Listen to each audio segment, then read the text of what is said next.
In the winter, you wouldn't go outside without your coat on, would you? And I think we could all agree you probably wouldn't forget your boots, gloves, or toque either. These items are essential to surviving Edmonton's winters, and we often carry these items with us even on milder days just to be prepared in case we need them. This gear allows us to prepare for and adapt to our environment, so why would we build our communities and city to be caught outside without a coat on, so to speak? Much like having the right clothing in the winter helps us prepare for the cold, there are various actions and tools that are important layers we can use to adapt to the impacts of climate change.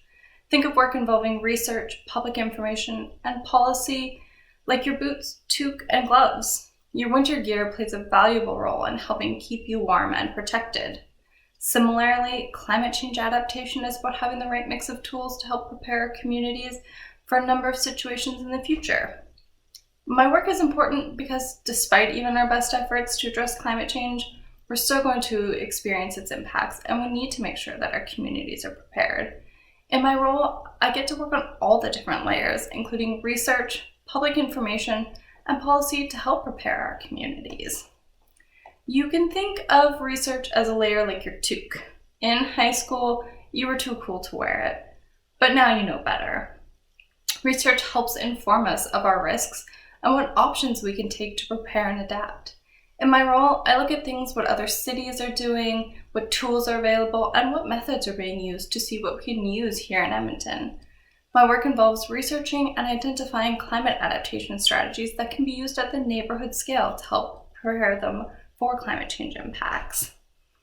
You can think of public information as your gloves. Similar to how your gloves protect your hands from the cold, information can protect the public from climate change.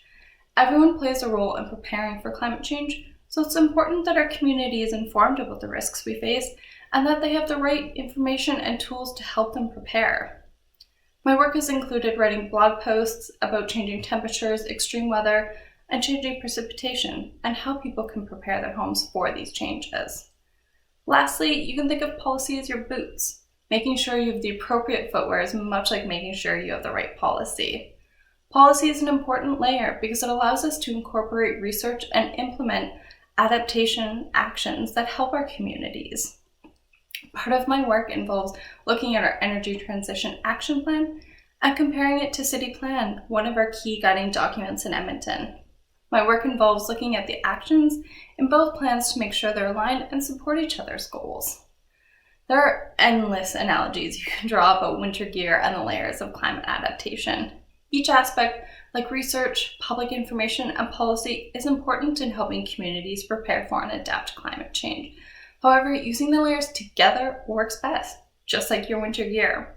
So when planning for the future of our communities, we need to be prepared. We don't want to be caught outside in the cold like them, do we?